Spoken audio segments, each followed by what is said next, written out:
Hello, thanks for being in a new video. This time I have full review of the OnePlus 12. We are going to begin.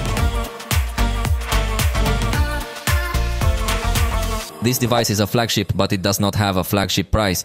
Generally, in many countries, it will be at a price even lower than the price in which it is in Mexico, which is the country where I am recording this video. In Mexico, the edition with 6 GB of RAM and 512 GB of storage is distributed exclusively at a price of 23,999 pesos. That is approximately $1,435. Although remember that the prices here are not the same as over there, so the price can vary a lot. The exchange rate can also vary, although due to a launch promotion in Mexico, they reduced it to 18,999 pesos, which is a little more similar to the price you can find in other regions. Honestly, it seems to me one of the best devices of the moment, although obviously it will have strengths and weaknesses that we will know below. But first, let me tell you that its distribution will be exclusively through online stores such as Amazon and Mercado Libre. Let's know below what it can offer us against its main competitors, because in this price range are beginning to be present several high-end devices from other manufacturers, so the competition gets very intense. Join me to get to know this device in full. In the design, we will find positive points, starting with the front, where we find reduced bezels and also a curved screen. So it has an excellent use of the front, but not only has a good aesthetic, but also good resistance, incorporating Gorilla Glass Victus 2 in this front glass. On the side, we will find the power and volume buttons in a metal frame with a very reflective finish. On the top will be a microphone, the infrared to function as a universal remote control, and a secondary audio output. On the left side, we will find the alert slider that, as you will notice, has 3 different positions and will be used to change sound modes. That is, it can be in sound, in vibrator, or in complete silence. And of course, when changing modes, it comes with an indicator so that you know specifically in which mode you are, although after a while of use, you could get used to it, and without seeing the text, you could switch between the different modes. Finishing with the view from the side, we can tell you that it has a thickness of 9.15 millimeters, so it is not a device that bets on being ultra thin, but I think that's something that many users will appreciate since it has a fairly large battery. And at the bottom we find the main speaker, followed by the USB port and a microphone, and finally the tray where you can place 2 nano SIM cards, although this could vary depending on the different regions. On the back cover we find a very interesting finish because despite being a glass cover that some point out that it has Gorilla Glass 5 protection, in this case OnePlus has not confirmed that level of resistance for the glass. But honestly, it is a super nice glass, very pleasant to the touch. Apparently it is a brushed glass that gives it a matte finish, sincerely very elegant and very nice, except for the logo of the brand that has a little more reflections. So overall the design, without a doubt that it is very nice. It looks like a very original device with a lot of identity in its camera module that apparently is in a kind of tab that joins with the metal frame. Although not in one piece, but honestly it is very nice and very pleasing to the eye. This metal part is much more reflective as well, just like the frames, ending up with a very aesthetically pleasing design. Also in this case I got my hands on the fluid emerald color, but it is also available in a silky black color, which is very similar in finish but with a much more sober color tone. In this case, what we could require of it is that it has IP68 certification. Since in this case, we will find IP65 certification, which guarantees us that it can withstand Zarpic, but in reality it still cannot be submerged, or at least it is not certified for that, although I sincerely believe that due to the good construction it has, should not worry too much to use it in the rain or if it gets to fall into shallow water.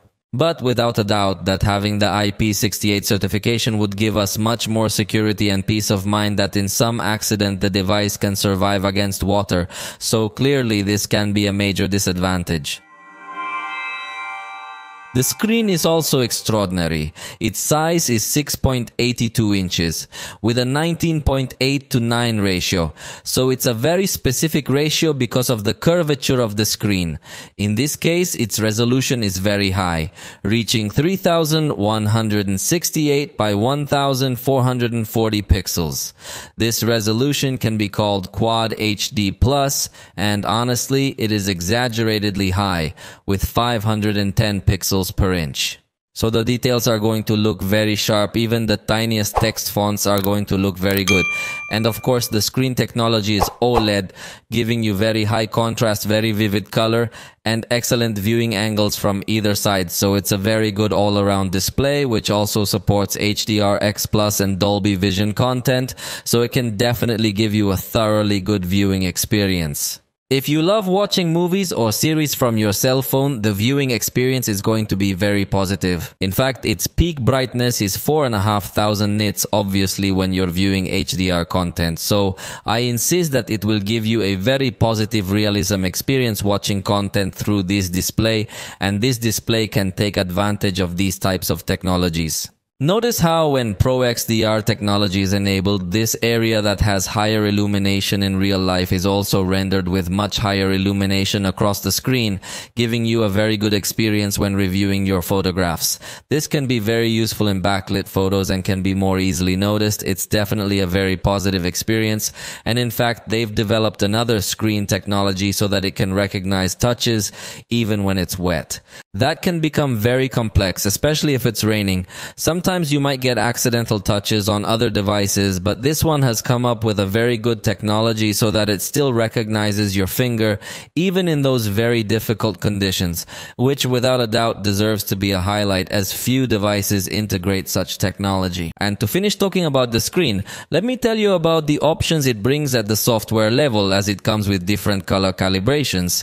By default is the natural tone, but you can choose some other tones if you like the colors a little more saturated or more intense. It also integrates eye protection modes so that automatically at a certain time of day the screen starts to put a warmer tone. In addition, it has ultra anti-flicker so that the eyes are not so fatigued. In fact, it also integrates the natural tone screen mode, which is very nice because it will try to mimic the white color of the environment that we have. For example, in this case that I am recording the video, we are in a warm environment. As you notice, the white color of the background is a little bit warmer, and the screen looks a little bit cold in this environment. But if you enable this condition, watch as the screen slowly transitions to a more appropriate white for the environment. Honestly, it's an option that I find very useful that the iPhone has had for a long time, and in the Android world just a few manufacturers are starting to incorporate. But OnePlus also incorporates some enhancers very similar to what we see on TVs to give more sharpness to certain content or also to optimize colors. So you can enable these options if you want to have a superior experience to what you currently have, although it will consume a little more power. By default, the screen resolution is set to Full HD, and we were doing all our tests in this resolution, but manually you could also go up to the highest. Or you can also have the automatic selection that if you're viewing any pictures, it's going to raise the resolution. But if you're in some other simpler applications, it's going to lower the resolution in order to not consume as much power. It's up to you and how you want to use your device. You can make your selection. And likewise, the refresh rate can be adapted automatically. In this case, it can vary from 1 to 120 Hz. So if it's able to show us too smooth and fluid movements on screen, and if we're watching static content, it could also save a lot of power. So you have an excellent combination, and the screen without a doubt, which is good in every way. For sound, we will find at the bottom the main speaker, and at the top is placed a secondary speaker, although they are actually two outputs, one through the frame and the other through the earpiece area for calls. So we have a complementary output in this part. Together they are going to give us good quality stereo audio. I don't think it's its strongest point, but I think it does give us clear audio with good volume. Next, we are going to listen to a test. Although remember that it is not the same as listening to it live.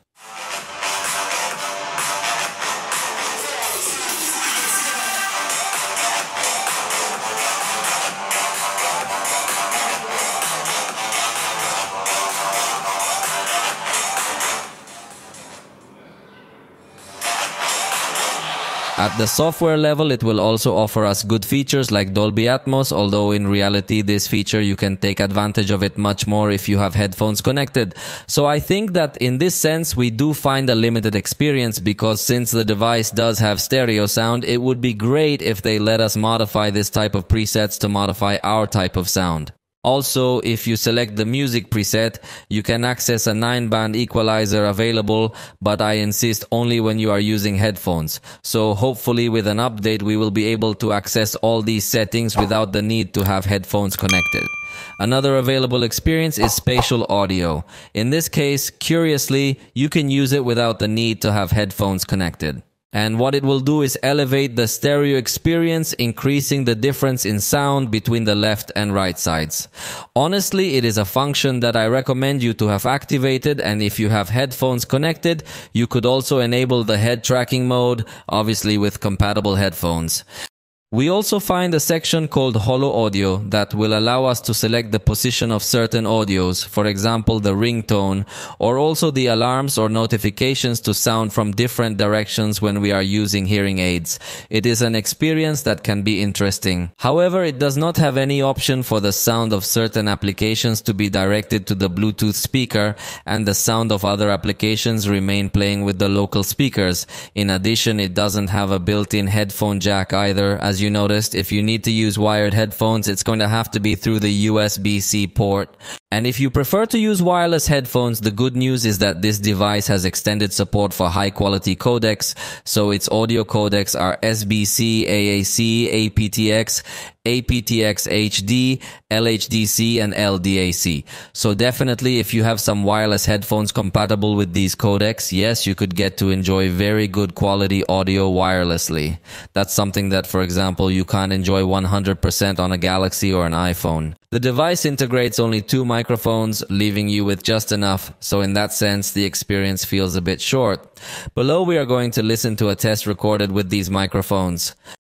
Esta es una prueba de audio captada con los micrófonos integrados del OnePlus 12 en un ambiente silencioso. Next, you are going to listen to an audio test recorded with these microphones, but now in an environment with a very high volume using the audio system that I have installed in my living room.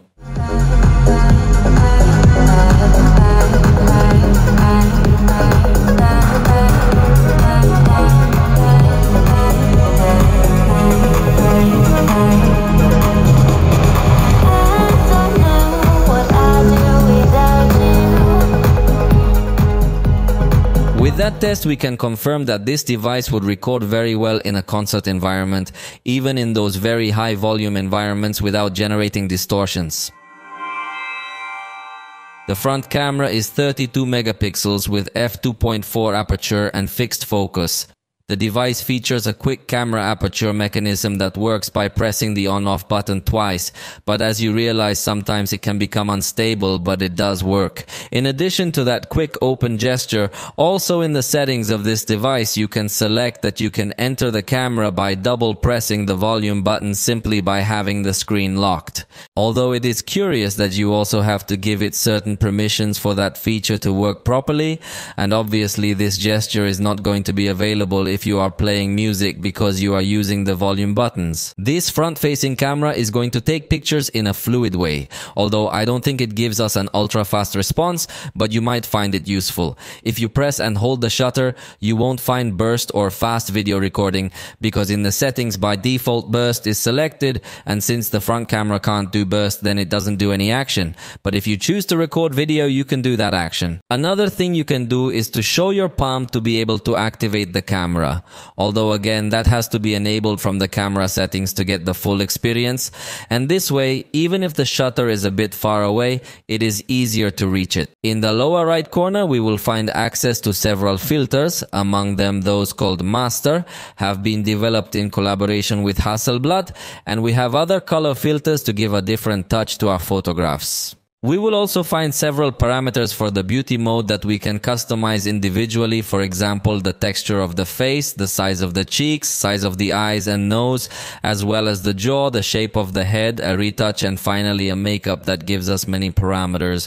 And with all those parameters maxed out, it looks like you have baby skin. This front camera seems to have a good quality. The level of detail is good, positive, even though it has fixed focus. I think it comes out good detail on the face. It even has good range, so you could hang out with a good group of friends, although if you're too far away from the camera, it might start to blur a little bit more. So it's a device that prioritizes when you're a little bit closer to get good detail on the face. In indoor conditions, notice that it manages to retain good color saturation and a good level of detail. You don't even get to perceive a considerably high noise in the photo, so honestly it seems to me a front camera that complies very well in this aspect, but I do wish it had autofocus. In backlight, notice how the preview does not look optimized, but after taking the picture, it does a good job. Although in these very aggressively backlit scenes, it could get a little less contrast than I'd like in the shadow area, but honestly, the light and shadow balance work makes it great. Notice how at night it still maintains an excellent level of detail, especially if you're in front of some artificial lighting. The truth is that also the color saturation is very good. Even in nighttime backlit scenes, it does an excellent job of brightening the screen a bit to enhance the illumination of the face. Although the color rendition in this case could be a bit inaccurate because the screen could project its light in a very cold way, but honestly it is a camera that performs well in virtually all scenarios. It just lacks autofocus. In fact, notice how even in night portrait photography it has a good quality with a good blur effect. Although in more complex scenarios we noticed how it fails in foreground detection. Notice how in this case it only kept the person in focus.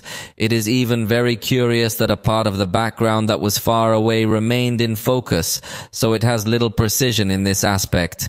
It would be better to take portraits in simpler and easier settings and without any object for a positive result. So this is an important aspect to improve, so it could be a weak point. On the back we find a 3-camera system, although by applying cropping inside the sensors we will actually have a total of 5 cameras considering 2 virtual settings. Let me tell you about them. On this side we will find the 14mm camera, ultra-wide, with 48 megapixels in its resolution and f2.2 aperture with autofocus. That's already a win because it could also function as a macro camera.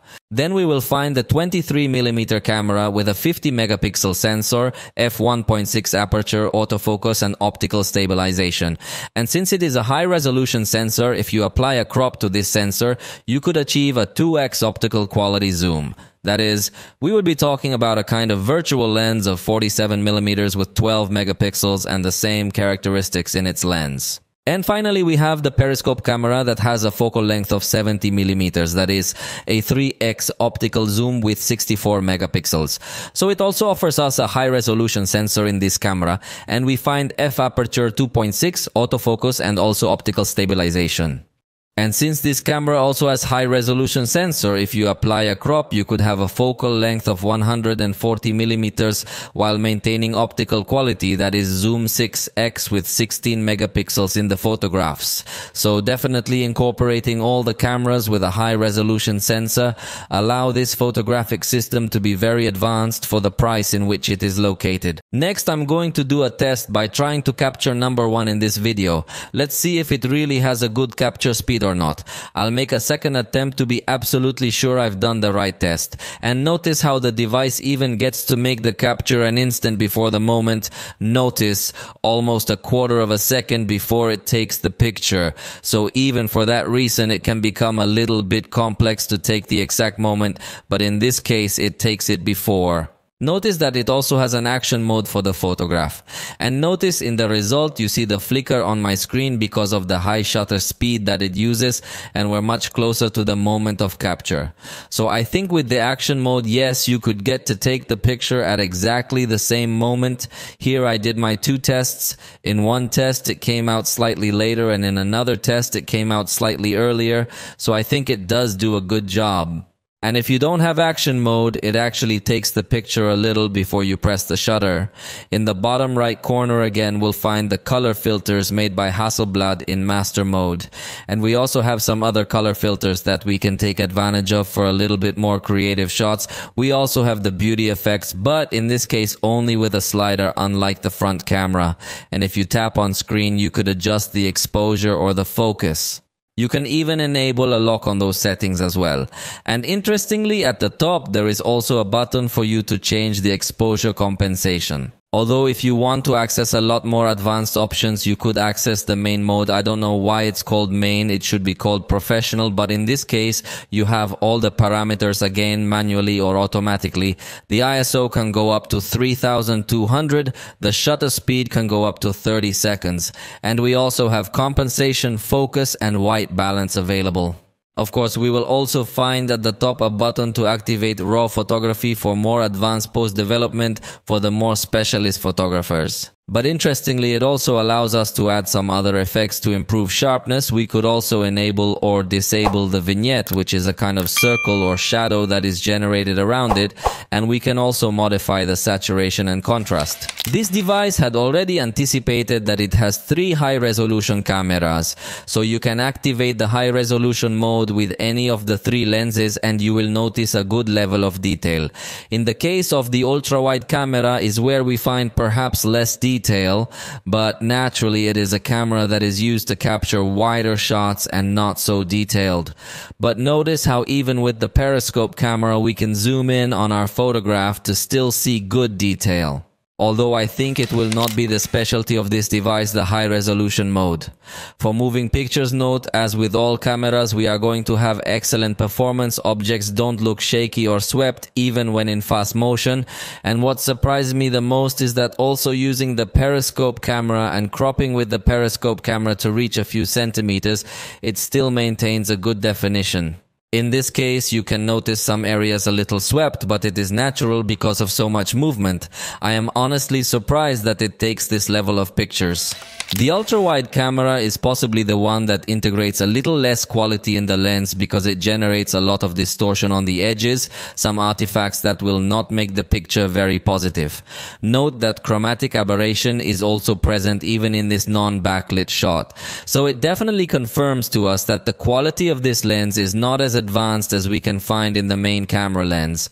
That in these outdoor shots it gives us good quality, good color, good contrast. What I like is that both the ultra-wide camera and the main camera and the periscope camera maintain very similar color rendering. So the pictures are going to look good at all focal length settings. And in the case of the periscope camera, we'll also find good quality in the lens. You don't get to notice distortions on the edges or anything similar. But notice how indoors the ultra-wide camera had a warmer color rendering. This is somewhat curious, although it maintains good photo quality due to good noise management and good color saturation. However, note how with the main camera we have slightly better color rendering and it maintains good noise reduction and color saturation, even in the darker areas. Photography with the 2x setting also continues to maintain excellent quality.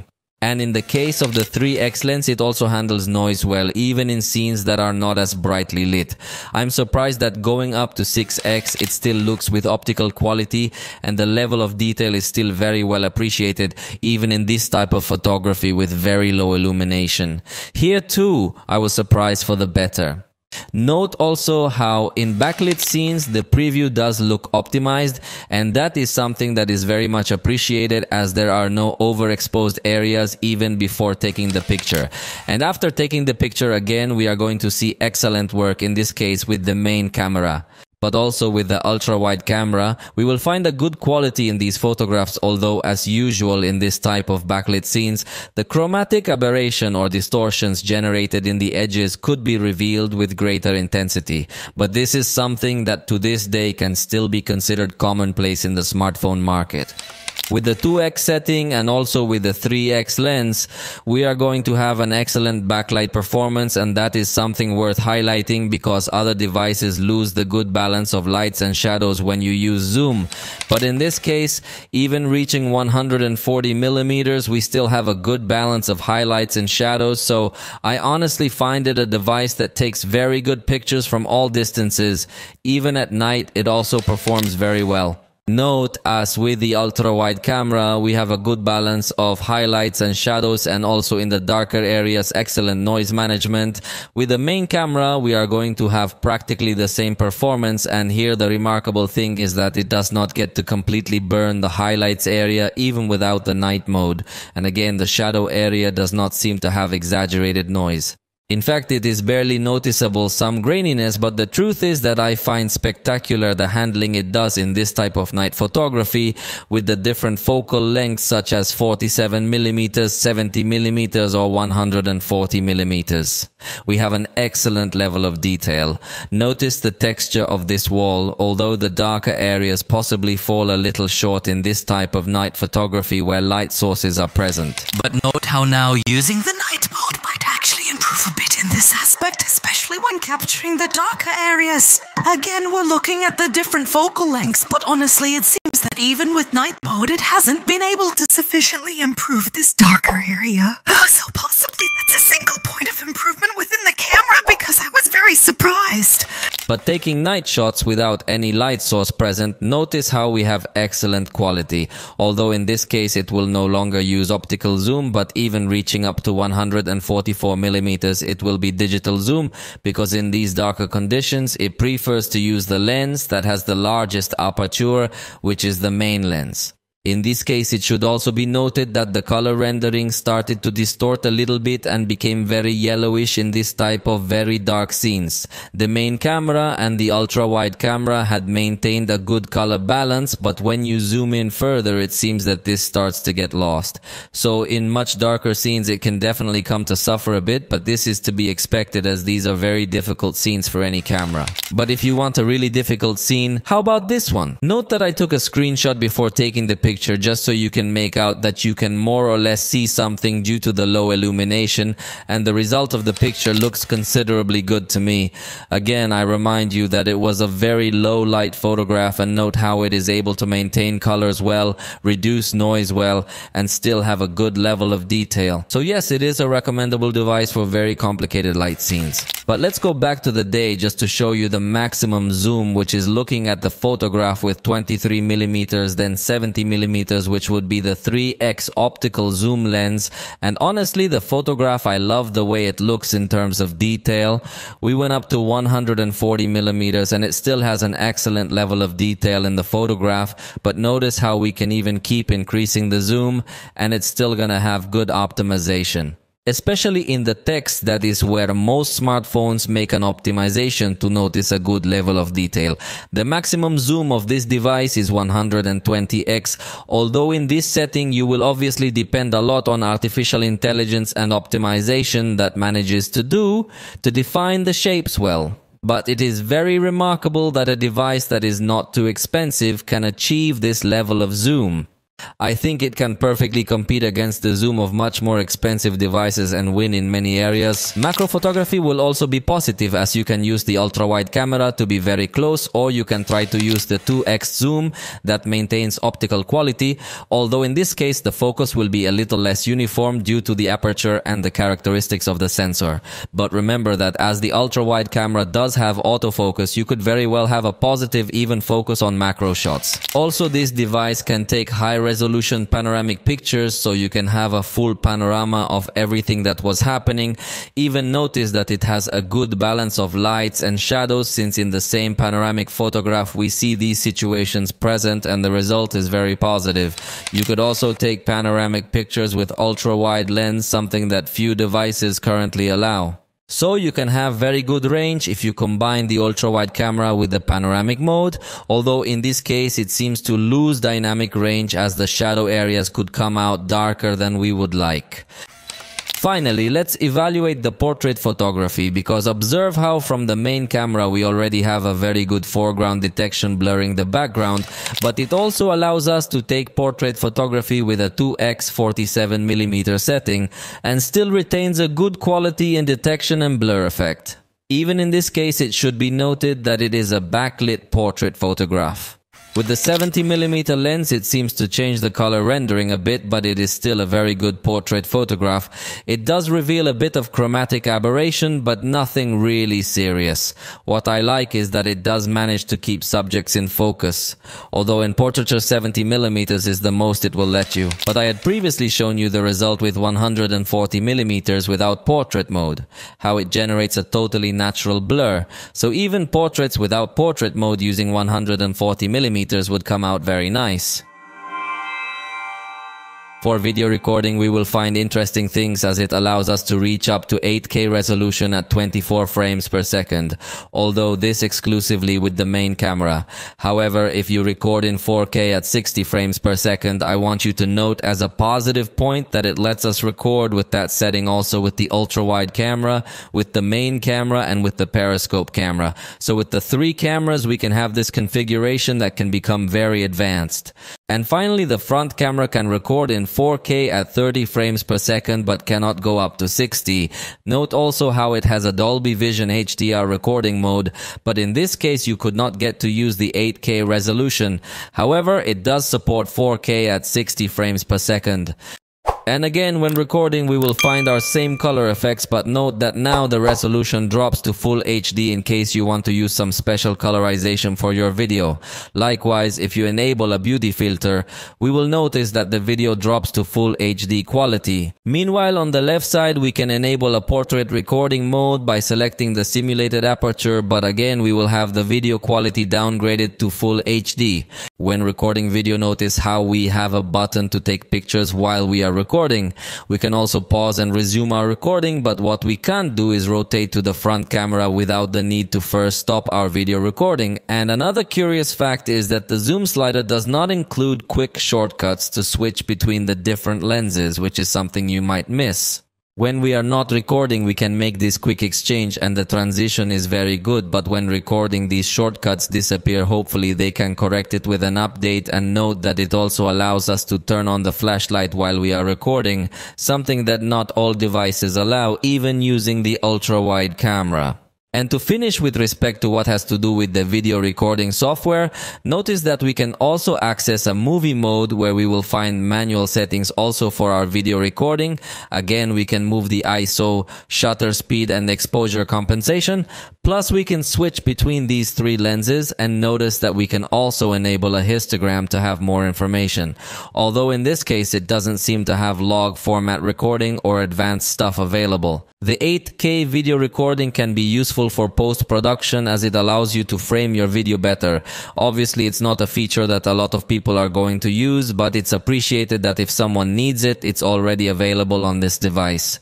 Notice how you can be close to the video and still notice a good level of detail, although it doesn't feel like the video is going at a very high rate of frames per second. Ideally, obviously, you'll be shooting in 4K at 30 frames per second, and honestly, outdoors it seems to retain a very accurate color representation. I don't feel that the colors are oversaturated or that there are any jumps in exposure or white balance. Just notice how there is a slight shift in colors when switching to the main camera that become a little more saturated, but either way it retains good quality video recording. Note that if we switch to the periscope camera, again you will notice the change between one lens and the other, but that is natural. It's more noticeable in the level of detail than in the color rendering, although the periscope lens again seems to me to have slightly less saturated colors than the main camera. But overall, I find outdoor video recording positive with this device. Indoors, you should notice that the ultra-wide camera can pick up a lot of noise, especially in darker areas. So unlike photography, in this case it looks much more grainy and you don't see a clean video even though it maintains good color saturation. But definitely the ideal will be to record with the main camera because you notice how all that noise disappears. So the main camera is the ideal camera to record in these kinds of conditions where the light is much lower.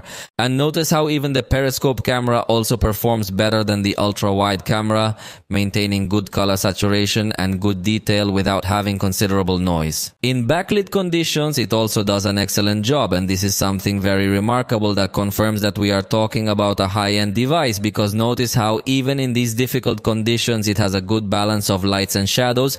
You do not feel aggressive jumps in exposure or anything like that. The ultra-wide camera also retains a good balance of highlights and shadows, although they come to present a little more overexposed areas, but it's not really something serious. Notice how even with the periscope camera, it also maintains good performance in these backlit scenes. Although the background looks slightly overexposed, it is still a very good scene in terms of light balance, so this is a very strong point. Interestingly, this device integrates an HDR recording mode with Dolby Vision, which can definitely be useful if you have compatible devices to play back the content. If you do not have compatible devices, it is preferable to record with the automatic mode that already had a very good quality, but if you want, you can take advantage of this so that some areas of the screen are illuminated with greater intensity. In this case, the whole video review is not made with Dolby Vision, so you could not enjoy the same experience. At night, something similar to what happened indoors happens. The ultra-wide camera presents much more noise that spoils a bit the result of our recording, especially in darker areas, but if you switch to the main camera, you will notice a better noise management. Also, you feel a better light input, and that raises the level of detail as well. So the main camera records very well in these kinds of conditions where there's not a lot of light present, and even if there is a light source in this scene, it manages to balance highlights and shadows well.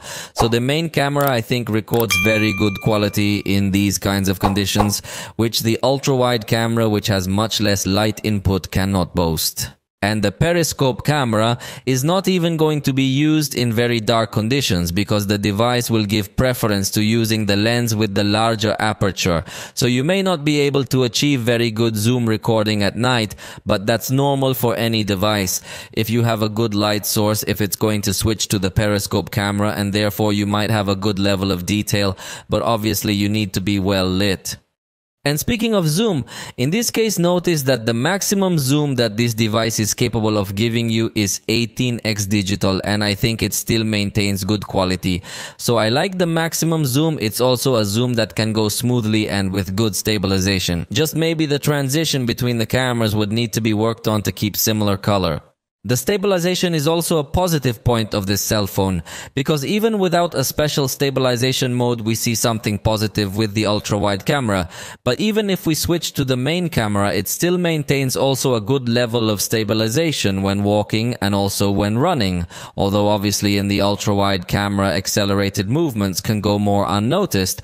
But I like that in this case, even the main camera seems to have a very good stabilization. And in the case of the periscope camera, the stabilization obviously gets very complicated, but when walking, I think it still solves it in a good way. Obviously, when you're running, you're not going to be able to keep a good level of stabilization. You can activate the super stable mode, but this changes the resolution to full HD and with 60 frames per second. It will also give priority to the ultra-wide camera, so for very action scenes it could be useful, but you lose a bit of quality because the ultra-wide camera does not record as much detail, although it does let you use the super stable mode with the main camera, but honestly the super stable mode did not seem the most spectacular compared to what we have seen in other devices. This device also integrates a portrait recording mode, but note how it can be noticed a bit artificial at the edges, although fortunately it is not disabled when it stops detecting the face, but note how it is not able to modify the intensity of the blur depending on the distance, so the result does not look so natural. Of course, another weak point is that it is not able to keep objects in focus. So despite being a portrait mode that could be useful in some scenarios, it's not as advanced as the one on the iPhone or high-end Galaxy devices. Plus, it's only in full HD, but it can still be useful for certain shots anyway, especially if you use a bit of zoom to make the scene look a bit more natural. But we're talking digital zoom only, so again, it doesn't seem to be its specialty, although this portrait video recording mode is available. One thing I like is that this device does allow fast motion recording, so that's a good thing, but its slowest setting is 10x. It may be a little fast for people, but its fastest setting is 960x, so you could record even a plant growing. It might be a little fast for people, but its fastest setting is 960x, so you could record even the growth of a plant. So the fast camera seems to me that it does deliver because it also has stabilization. So I think that's a good thing. And with respect to the opposite, which would be the slow motion, we are also going to find interesting things because the device allows us to record in full HD at 240 frames per second. Something that is good. For a high-end device, it is what one would expect, and the scene honestly looks attractive. But it can also go up to 480 frames per second, although this is only in HD. But what I like is that it can be for quite a long time and not just for a fraction of a second as we might get to see on other devices. So the slow motion looks good quality. Despite being HD only, the video looks with a good level of detail. The front camera can also record at 30 frames per second. while maintaining a good level of stabilization. So that's good. The color rendering is also positive and the level of detail looks high. Here the only drawback is that it doesn't have good backlight handling as we saw in the rear camera, so it's not that advanced, this camera, in that sense. Also, remember that you have fixed focus, so you won't be able to zoom in on objects to show them to your audience or something similar. So, it's a camera that falls short of being very good. Indoors, also notice that you detect a little bit more aggressive jumps in exposure. So it seems that this front camera, although in photography it left us a good enough feeling, in video it does feel like it's falling short, because when there's not so much lighting, we're going to notice this kind of behavior. And at night we noticed again this same behavior, having some aggressive jumps in the exposure. It doesn't feel like a well-defined video, plus the colors might come out a bit altered. There's also a lot more noise present, even if you're with some artificial light source. And if you're in much darker areas, it's obviously going to have a harder time and a bit more noise will appear. The device automatically enables special lighting through the screen, but it's not enough to come out well lit in these kinds of very dark scenes. In addition, in the front camera, we will also find the fast camera mode, but in this case, limited to full HD, unlike what we had seen with the rear camera that did let us record in 4K. In addition to that, it does not seem to have the same stabilization that we saw in the rear camera. Even the colors look paler, so the fast camera does not look good quality and has no front slow motion. What it does integrate is a portrait recording mode using this camera, and honestly it looks good. I think the edge detection is better than what we were seeing with the rear camera, although it does feel a bit artificial at times. In fact, if you turn your face, it may stop detecting it, especially if you're backlit. Plus, it's not able to keep objects in focus. So it's a simple portrait recording that might work out for you on occasion. But one of the things I like the most is that this device can indeed record with dual view, in this case with a round picture-in-picture view. We are also going to notice that it has the zoom available and also keeps the focus, although it doesn't make the switch between the different cameras when zooming. But it does allow us to move our image to the position we want, and as I said, it also has the focus available. Only if we want to rotate to put the front camera large and the rear camera small, we must stop our video recording and start it again. Something curious is that even in that small circle allows us to zoom, and obviously, as I already mentioned, it also allows us to reposition this floating mode. We also have available the rectangular mode, which is more traditional with exactly the same behavior. A little bump on the right to reposition this screen, and everything else I've already told you about. Finally, we also have the split screen mode in half with this dual camera mode. Only that all these modes were only available in full HD, and when recording in this mode, you feel that the front camera loses a little quality. But honestly, it is a mode that can be useful for social networks. In the software, we will find interesting points. This device arrives with Android 14 and Oxygen OS 14 running on it, which is basically like Oppo's Color OS. Remember that these companies share the software section. And in this case, OnePlus has promised 4 years of software updates and 5 years of security patches, giving an excellent feeling. Although you have to remember that it is not the highest in the industry, but I definitely think it is a very positive thing to have this guaranteed support. In addition, the manufacturer adds some features that I am going to mention to you below. For starters, we have the always on display mode, which is a cover that you could keep displaying even when you have locked your phone and have the screen off. For example, you can customize some color sections, notifications, and other things. You could even connect your Bitmoji to show a character similar to you, so it is definitely a section that makes the device can get to look very stylish. We will also find the edge lighting that will be able to illuminate these areas of the screen even when we have it off or with the always on display cover at the time of receiving any notification. And note that on the main screen we also have access to the shelf, which is a kind of container where some quick widgets will appear.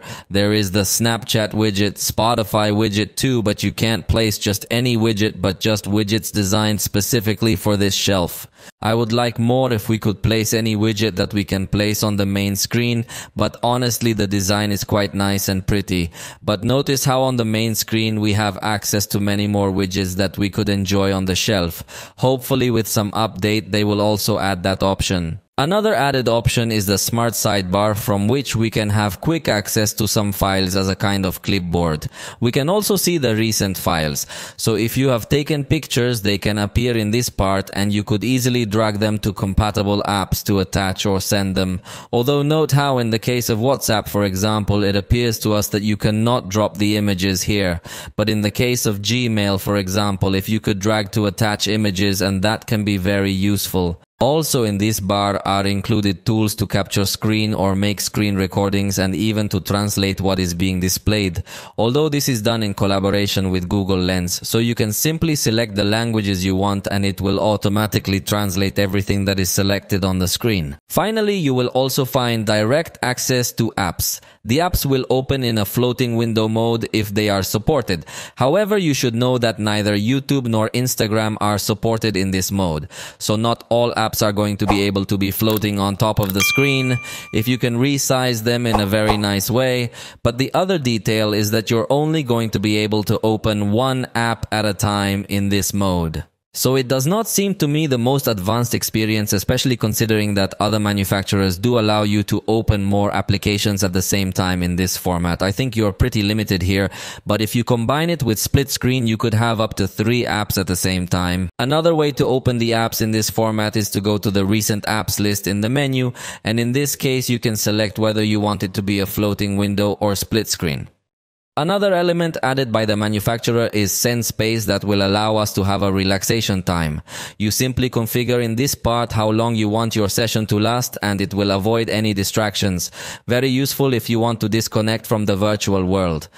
Inside the gallery, you can also press and hold to crop some people, and you can drag them to the sidebar and they will be saved in your temporary files.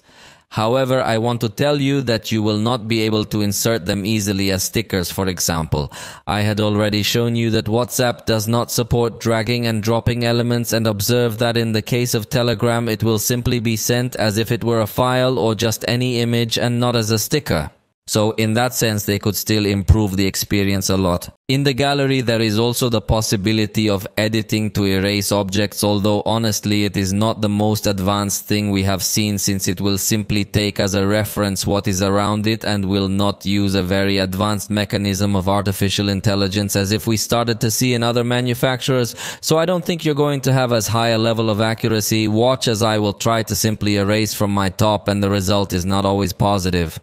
It's very useful on very small, well-defined objects. In addition, they also add the IR remote application, through which you can set up some device to control it directly from your cell phone using infrared. So you know that this device is also a universal remote control. And notice how in some applications of the system you will also enjoy this kind of smart capsule that by pressing and holding you can interact with some additional elements on it, and if not, you can have a preview of its contents. I insist very few applications can take advantage of it. Generally, they will be system applications. Overall, I find it a very nice operating system, very well designed with useful options, although I do not think it is the most advanced operating system today. As other things to improve, I would like the one-handed mode not to be like the one on the iPhone, since in reality, if you want to reach things that were all the way to the right side, it will be impossible to reach even with the one-handed mode. But I insist that the operating system is very well designed, and even the optical experience is very good. The device will give a little bump when bouncing through lists, or when you switch between this list of recent apps, or even when you modify the brightness slider, you will also feel a little bump in your hand. The optical experience is undoubtedly very good, and in this sense I think that Android is the operating system that gives you the most advanced optical experience. For security, we will find fingerprint reader inside the screen, and that means that you could even get to customize its animation. In this case, we're talking about an optical fingerprint reader, so it's not ultrasonic, so it's not as fast, but honestly, I find it to be one of the fastest optical readers I've seen. So I have no complaints about this integrated fingerprint reader. At the time of registration, again, it will give you a very nice feeling in your hand because of the optical engine. It feels like a dragging vibration, giving you a sincerely very very premium feel that I haven't seen on other devices. In this case, it allows us to create up to 5 different fingerprint registrations, which is positive. And as I anticipated, it also allows you to change the animation so you can customize how you specifically like this animation. You also have a feature called Quick Launch, from which you can set up a shortcut to certain applications or even shortcuts. For example, you could go straight into camera portrait mode, or you could go straight into writing a new email. But in this case, I'm going to select some apps for you to see how they can appear directly in this part, which can be very useful. Simply when unlocking, you don't have to release your finger to load these shortcuts and then release on the app you want to use, and just like that, you can open it. In addition to the fingerprint reader, we will find facial unlocking, but in this case, it is simply a 2-dimensional unlocking, so it is not so safe. But if you want to use it for convenience, you could have it. The interesting thing when using facial unlocking is that you can also have an advanced feature that is hidden in the notifications section, as the device will be able to hide notifications if it detects that it is not you who is viewing the screen. Even interestingly, in this case, it asks you for a more advanced registration by turning your face in various directions, so it can become quite useful and interesting, this feature. In addition, the device integrates good security features such as application locking, hiding applications, also a safe to store files, and you can even clone the entire system to have 2 phones in the same, each phone with its own files, its own passwords, and its own applications. You can also clone applications directly in case you find it necessary to use 2 accounts of the same application on your own phone. And I forgot to mention that extended unlocking is also available, which will allow you to keep your device unlocked in secure environments. You simply need to register your trusted locations or devices, and the lock screen will appear completely unlocked. In this case, note that it uses Google's password manager. It does a verification which can be through your face or your fingerprint before filling in, but it doesn't seem to work quite right on this device as it doesn't fill in both fields. That obviously can be corrected with an update. Another useful section of this device is that it has a child mode that you can set up perfectly to authorize certain apps that the child will be able to use. Obviously, you will also be able to set a time limit for each session, and you can also enable reminders so that the child is not using the cell phone in very dark environments. You can also enable reminders or notifications of bad postures, and also if the child is looking at the screen from too close, you will enable an alert. Plus, you can have the light filter so that it doesn't project as much blue light. Obviously, if the child wants to leave this mode, she will not be able to unless you authorize it yourself with your fingerprint. So, the device integrates good security features, although it does not seem to integrate an antivirus in collaboration with an advanced security company as we see in other manufacturers. Nor does it integrate a private VPN as we also see in some other manufacturers. So you are dependent on Google in several ways still for security. For example, you depend on Google Play Protect, which we already saw is not very secure. But anyway, it is integrated in this and all Android devices. And if you happen to lose your cell phone, you will also rely on Google's Find My Device feature. Finally, we also have a digital wellness section where you can take a look at how much time you spend on your apps, and you can also manage your children's Android devices to set limits. And you can also press the on-off button 5 times to initiate an emergency call. Next, let me tell you all about the battery life we found here. The capacity is 5,400, although it comes split into 2 cells. And from experience, I tell you that whenever these batteries come split, they have a shorter life than what the capacity represents, although they charge much faster. And the truth is that we confirmed it. You know, I do 2 tests. In my first test, I keep this app running in the foreground to see how long the battery lasts in an exaggeratedly intense test, and in that case, the battery wore down pretty quickly. It supports almost 4 hours having this app running in the foreground, and that figure is very similar to what we find in other devices with 5,000 milliamp batteries. So, really, the battery capacity doesn't surprise me, although it doesn't really disappoint me either. It just doesn't deliver what you would expect from 5,400 milliamps, but as you can see, even the graph indicates that this is a very intense use of the device. And my second test was to leave this application running in the background while I go to YouTube to watch videos. With that, I also want to analyze more or less how this device manages the applications running in the background. And in this case, the figure was pretty much identical. So it doesn't seem to have very smart management of apps running in the background. Manually, you can enter this part to select how you want it to behave, whether you want it to optimize or not to optimize a certain application that is consuming a lot of battery. You have to pay a lot of attention to the apps that are running in the background because I think the device is not that smart to manage that part well. So the battery life seems to me to be just standard, like other devices in the industry, but not superior. Fortunately, it does have a super saver mode that can help you in emergency occasions, so both saving modes can be useful in certain occasions. Regarding charging, remember that it supports 100 watts of power in its charge, although the charger is sold separately. That's something that definitely bothers a lot, as OnePlus hadn't followed in the footsteps of Apple and Samsung in this regard. However, using its original 100 watt charger, it really does charge lightning fast. Notice in the graph how fast you can get back to 100%, as in 15 minutes of charging it goes up to 50%, in 30 minutes it goes up to 92%, and in 33 minutes it went up to 100% in the test I did. So it's definitely a lightning fast charge via cable, and it also supports lightning fast 50 watt wireless charging, although in this case I don't have a compatible charger to test with. But if you buy it, you can definitely get very fast charging as well. In fact, notice how you can enable smart fast charging as well, which is going to learn your routine. And if it senses that you're charging it during a time where you don't usually charge it, it's going to charge at maximum speed, which can become very useful. And as I say, in this case, with respect to wireless charging, we're going to be able to enable silent charging if you have a fast charger with a fan, so it doesn't make a lot of noise. And obviously, we're also going to be able to adjust schedules. In addition, the device integrates reverse wireless charging, so you can charge another cell phone with wireless charging on its back, or also a headset or a watch, giving a completely flagship feel.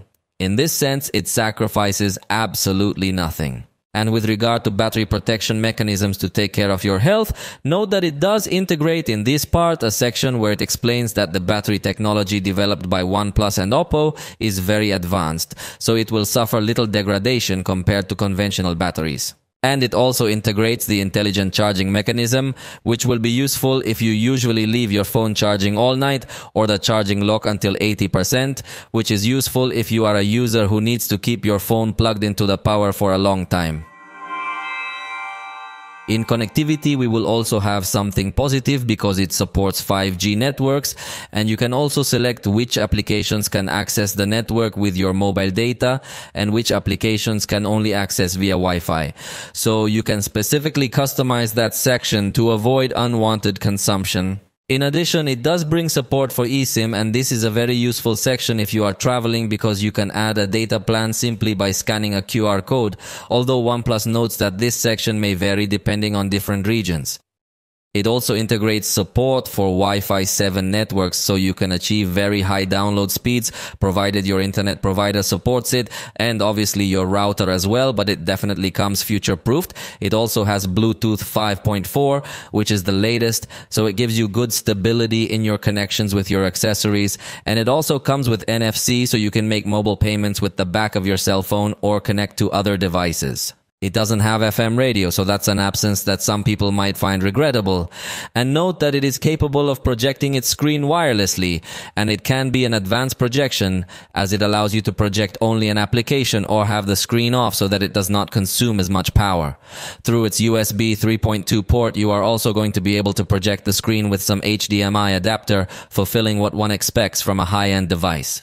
The only thing we would not find here would be a screen projection in desktop mode, as we do see in other high-end devices. Obviously, we will also find Android Auto, both wireless and wired, so it integrates very good connectivity. And in its sensors, it also makes no sacrifices, as it does integrate accelerometer, geomagnetic field, orientation, gyroscope, light sensor, and a physical proximity sensor that is activated very easily. Therefore, I think the experience is unbeatable in this regard. The OnePlus ecosystem is in development and I think it has achieved a good level of maturity. Notice that they have some OnePlus bot models giving you a good experience. We will also find the OnePlus Pad, although it doesn't have a computer, so it's not fully complete, but it does offer us the OnePlus Watch 2 that was recently introduced. So it is a very complete ecosystem, although it does not have a laptop as I was saying, but note that it does integrate connectivity to Windows pre-installed so that there are not so many complications with users, although always linking between devices of different brands can cause a little more steps where the user has to intervene. But it also integrates the multi-screen connect function, which allows you to use your cell phone directly on the tablet, plus it can keep the clipboard synchronized between these devices, so it integrates good technologies, although obviously it is not the most advanced ecosystem that exists today, but not all people care so much about this section, in that to be able to share files wirelessly with other Android devices or with computers. And also with respect to cloud storage, it depends on Google with Google Drive or Google Photos, since OnePlus does not integrate its own cloud, and the control of home devices is also going to be through Google Home. So I insist that it depends a lot on Google, which is not necessarily bad, but it doesn't feel like the brand has a fully developed ecosystem. Let's talk about the performance. The device integrates the Snapdragon 8 Gen 3 processor with up to 6 GB of LPDDR5X RAM, so it's very fast. And it also integrates up to another 12 GB of virtual RAM and 512 GB of UFS 4.0 storage, so it's got a ton of speed in all of its components. 1.9 seconds it took in this case to open each of these applications on average, showing us that it has a good performance in speed, and see how also within the applications we can have a pretty smooth experience, even loading multimedia content. So there is no doubt that performance is going to be one of the highlights of this device. Notice how it is also capable of keeping several applications open in the background due to its good RAM management.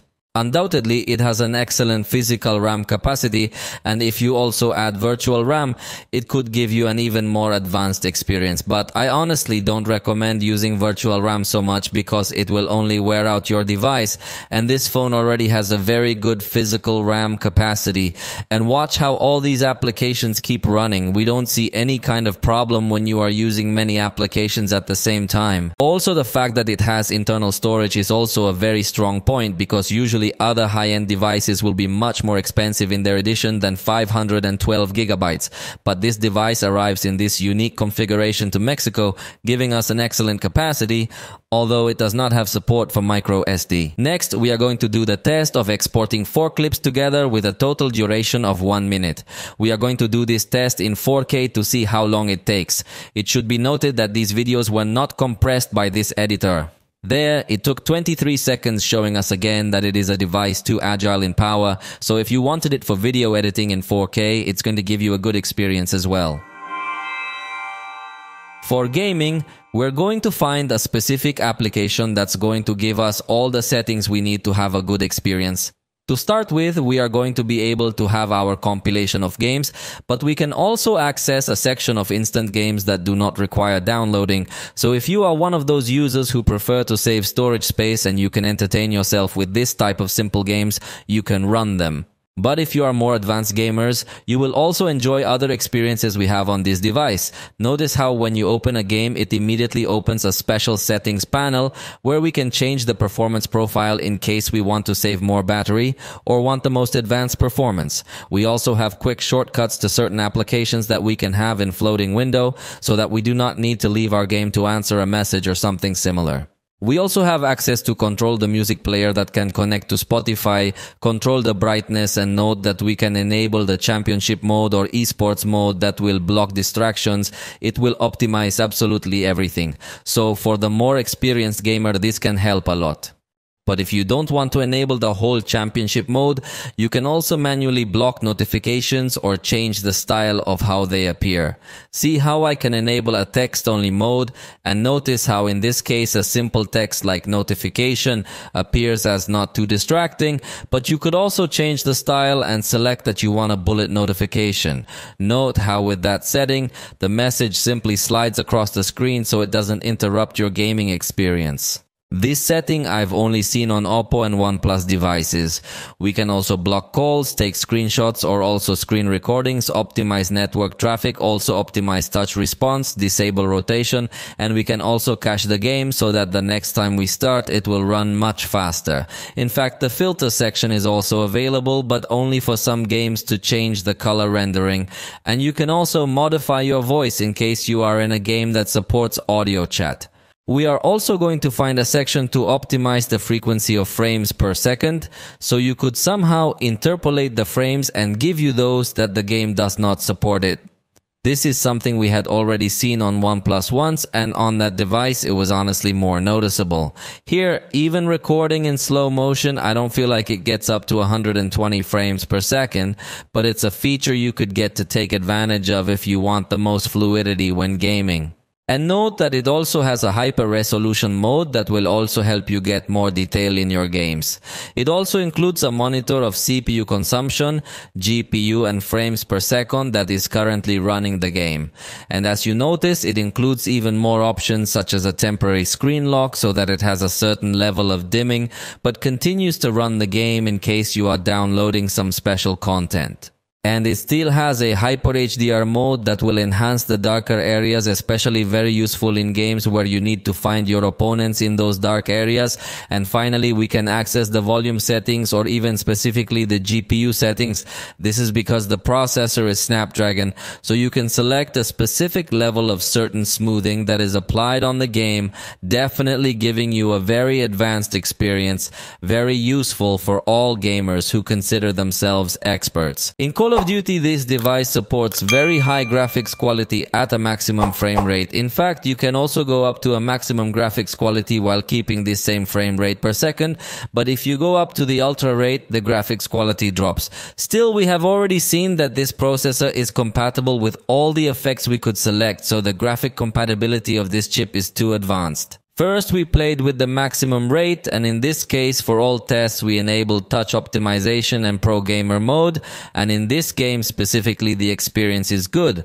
However, we noticed that a minute or so after starting the game, it dropped from 60 to 55 frames per second, which honestly does not get to notice much difference, but this surely did to maintain a not so hot experience. But when recording the screen, we did notice a decrease in the performance of this device. We felt much more hindered. In fact, it went up to 18 frames per second, and that's when it got really hot. But without screen recording, we're not going to have these kinds of problems. So if you wanted this device to record gameplay specifically, it might not be the most advisable thing to do. And then with these same settings, we also enabled the option to somehow get it up to 120 frames per second experience. But as I said, it was not very noticeable. In fact, after a while, the device again limited itself, but now to 50 frames per second. So the experience was honestly not as advanced as we expected, but it depends on how demanding you are in the gamer section. I insist that recording the screen can be disastrous, but without recording the screen you can play very smoothly. Then we also played with the ultra rate setting in Call of Duty, and in this case it did start at 90 frames per second, but in less than 10 seconds it was limited again to 55 frames per second that were maintained with very good stability. But obviously it comes to disappoint that it is not able to maintain the 90 frames per second. This is probably done intelligently by the system so that it doesn't get so hot, as the temperature reached 42.4 degrees Celsius, and for doing this game I feel it is slightly high. In the Legends game, we changed the automatic setting to an ultra quality setting at 60 frames per second to see what this device was capable of. And in this case, notice that even recording the screen did perform quite high, with good stability, and the temperature did get too high, but it didn't affect the performance too much. It got to about 43 degrees Celsius on the outside lid. This temperature was taken mainly on the screen because the back cover does not get to perceive so much heating, possibly because of several layers of cooling that integrates, plus the camera module is quite large as well.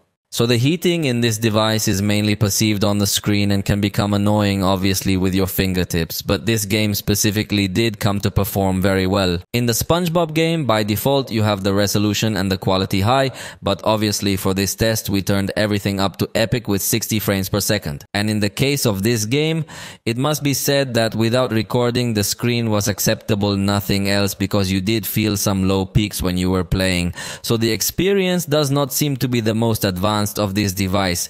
And even recording the screen, the curious thing was that at first it was fine, but after a minute or so again began to feel some significant fluctuations of moments where the device loses a lot of fluidity.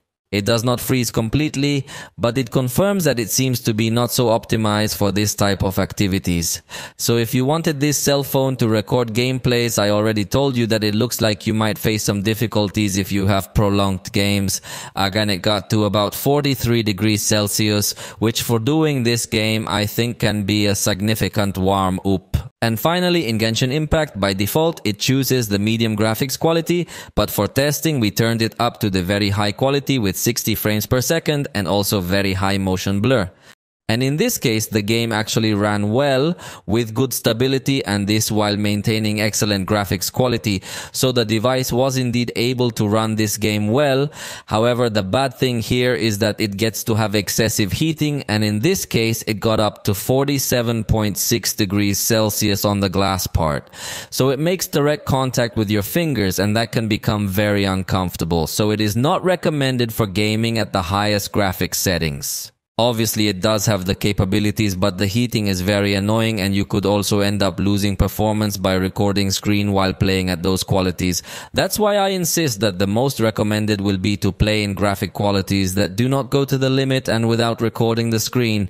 But if you are one of the most demanding, the device may leave you in debt in that sense, especially due to the heating that can become exaggerated. However, we must remember that it is not a device designed specifically for gaming, although the manufacturer promised many layers of cooling and in this case seemed to cool the back well, but the front that is in contact with the flames of your fingers does not seem to have the same coolness. And with that, we are coming to the end of this video review.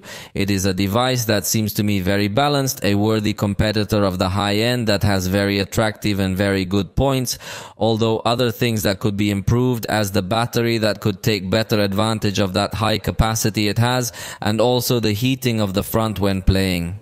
But honestly, the camera has seemed very good, the best we will see in this range. For now, we have reached the end of this video.